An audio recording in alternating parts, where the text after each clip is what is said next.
some tips from you about what characteristics you thought about 45 years ago when you were building the culture and values at Berkshire Hathaway.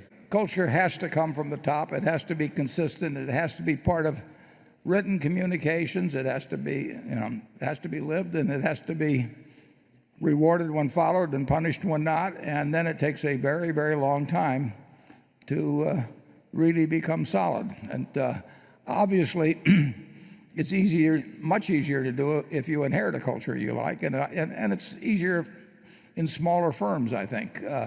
I can think of a lot of companies, very big companies in this country, and I don't think if Charlie and I were around them for 10 years, we'd be able to accomplish much of anything.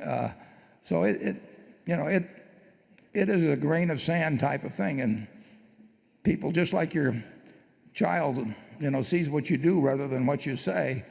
It's the same thing in a business, that people see how those above them behave, and they move in that direction. They don't all move that way. We've got 340,000 people now working for Berkshire, and I will guarantee you that there's some number, a dozen, maybe 50, maybe 100, that are doing something today that they shouldn't be doing. And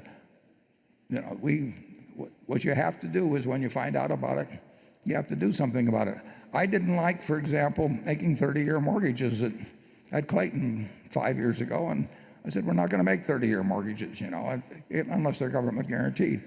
And when we bought Kirby, there were some sales practices we didn't like, and we particularly didn't like them with older people. So we put in a golden age policy where if you were over 65 and you bought a Kirby, and for any reason you didn't like it, anytime up to a year, you could send it and get all of your money back. And I encouraged people to write me if they had a problem on anything like that. So it takes a lot of time. And at Geico, we're going to send out millions and millions and millions of claims. And I will guarantee you that when two people are in an auto accident, they don't agree 100% of the time on whose fault it was. So they may go away and be unhappy for a time, but we work all the time at trying to behave with other people as if our positions were reversed. That's what Charlie's always advised in all our activities, and we've tried to follow it, and we're certainly far from perfect at it. But if you keep working at it, it does get results. Charlie? Yeah, I think the one thing that we did this work best of all is we were always dissatisfied with what we already knew, and we always wanted to know more.